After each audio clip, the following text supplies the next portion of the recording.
ప్రాంతీయ పార్టీలు లెక్క వేరు, జాతీయ పార్టీ 140 చరిత్ర ఉంది పార్టీకి. ఇంకా ఎందుకు స్ట్రాంగ్ డౌన్ ఫాలో అవుతూ వస్తుంది? బీజేపీ 2 సీట్లు పెరుగుతూ వస్తుంది, ఎందుకు డౌన్ ఫాలో అవుతుంది నాకు చరిత్ర ఉన్నప్పుడు? అది వాళ్ళు తెలుసుకోవాలి కదా. శేషు సార్, అఫ్ కోర్స్ అంటే వెంకటరెడ్డి గారు ఆల్రెడీ గెలుపు ఉత్సాహంలో ఉన్నారు, కానీ ప్రశ్న వెంకటరెడ్డి గారు పార్టీ నుంచే రావాలి. కానీ నేను శేషు సార్ని అడగాలనుకుంటున్నా final question. Seshu sir, Haryana గెలుపు తర్వాత మహారాష్ట్ర ఏం జరుగుతుందా అన్నటువంటి ఒక ఉత్కంఠ ఉండే. మహారాష్ట్రలో భారతీయ జనతా పార్టీ గెలుపు అట్లా ఉంటే శివసేన ఎవరిది అన్నటువంటి ఒక క్వశ్చన్ కి ఆన్సర్ అయితే ఇక్కడ వచ్చింది. ఎన్సీపీ ఎవరిది అన్నదానికి కూడా ఒక ఆన్సర్ వచ్చింది లోక్సభకు, ఆ తర్వాత అసెంబ్లీకి. బట్ ఇక నెక్స్ట్ శేషు సార్, జమిలీ అనేది ఒక కీలకమైనటువంటి అంశం.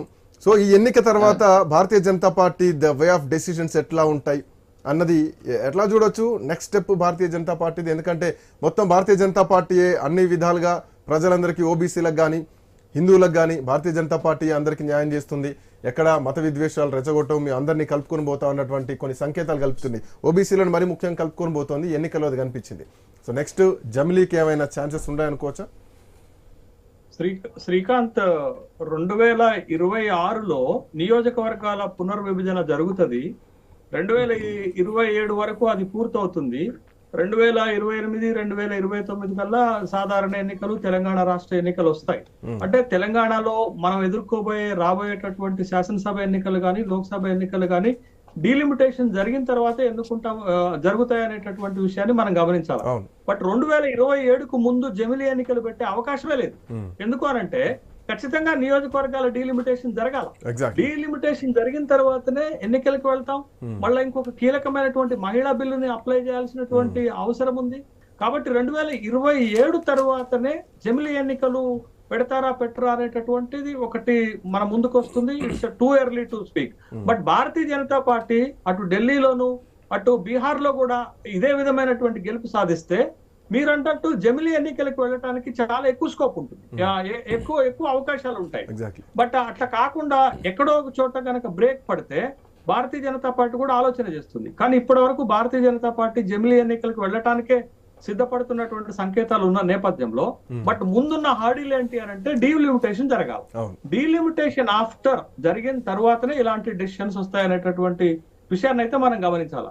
ఇంకొక కీలకమైన అంశం ఏంటంటే శ్రీకాంత్ గారు, పొద్దుటి నుంచి నేను టీవీ చర్చల్లో పాల్గొన్నా, చాలా మంది మాట్లాడుతుంది మహారాష్ట్రలో కులగణన జరగాల వద్దా అనే దాని మీద ఎన్నిక జరిగిందా?